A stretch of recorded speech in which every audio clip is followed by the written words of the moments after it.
first myth today is one that I've heard argued countless times by so-called hip-hop heads, and it revolves around the idea of how exactly the MC known as Nas got his record deal. Many people believe that after his verse on Main Source's 1992 track Live at the Barbecue, he got a record deal. But this is not nearly true, and to be more accurate, it's completely false at its core. After hearing the verse in question, MC Serch of Third Base approached Nas and became his manager. Soon after that, Serch would feature him on his own track, Back to the Grill, and following this, Serch took Nas to a number of labels attempting to find him a deal. After finding him a home at Columbia Records, it was actually MC Serch that served as the executive producer of Nas's iconic debut record, Illmatic. The truth of the matter is, MC Serch knows talent when he hears it, and Nas has given credit to Serch for his career so many times over the years. The second myth I want to look into is the one that says former Black Flag frontman and aging alternative icon Henry Rollins is banned from the Jay Leno show. This largely came to light in an interview that Rollins did with Howard Stern in October of 2001, and it seems to be in reference to Rollins' appearance on Jay Leno's show in March of 1995. On the evening in question, Rollins was a guest alongside model turned fitness expert Kathy Ireland,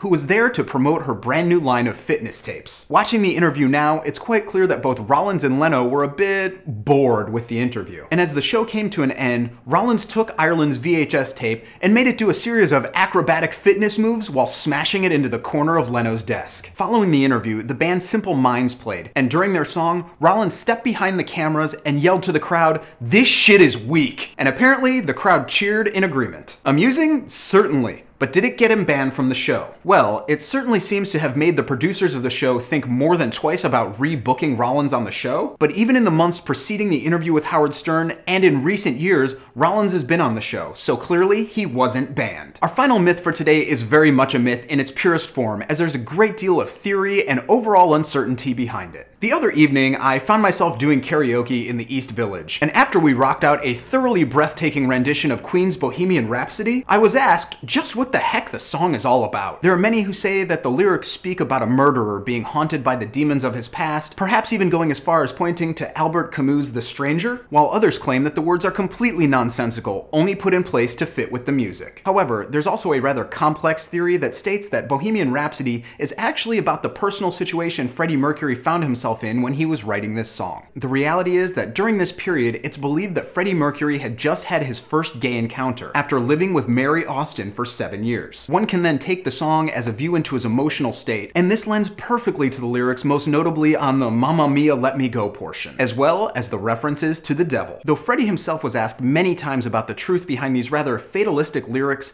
he would only say that it was about relationships and that the words kind of spoke for themselves. Guitarist Brian May has offered that he believes that there's a great deal of Freddie and his insecurities within the lyrics, but he stated that there was a spoken agreement between the band to keep the truth behind the song a private matter. So in the end, Bohemian Rhapsody is one of the true music myths, as there's no ending or absolute truth to be found. When listening to the song and searching for meaning, it's perhaps best to just consider the only extensive statement Freddie Mercury ever made on the song when he said, "It's one of those songs that has such a fantasy feel to it." I think people should just listen to it, think about it, and then make up their own minds as to what it means to them. So those are the myths for today. Be sure to check back here every single Thursday as I delve into many stories within music lore, and be here every day for all the music news, reviews, and knowledge you'll ever need.